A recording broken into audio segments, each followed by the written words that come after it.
আপনাকে কি করে ভালো না বাসি ইয়া রাসূলুল্লাহ। যখন আপনি আমাকে ভালোবেসেছেন সেই 1400 বছর আগে, যখন আপনি আমাকে মিস করতেন, আশা করতেন যেন আমার সাথে দেখা করতে পারেন, অথচ তখনও আমি জন্মই হইনি। সেদিন সাহাবীরা আপনার চোখে পানি দেখে বলল, ইয়া রাসূলুল্লাহ, আপনি কাঁদছেন কেন? আপনি বললেন, আমার ভাইদের খুব দেখতে ইচ্ছে করছে। সাহাবীরা বললেন, আমরা কি আপনার ভাই নই ইয়া রাসূলুল্লাহ? আপনি বললেন, না, তোমরা আমার সাহাবী।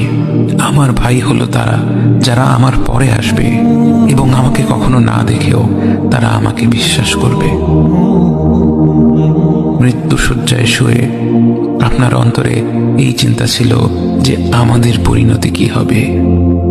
উম্মতি উম্মতি বলতে বলতে আপনি আপনার রবের নিকট ফিরে গিয়েছেন।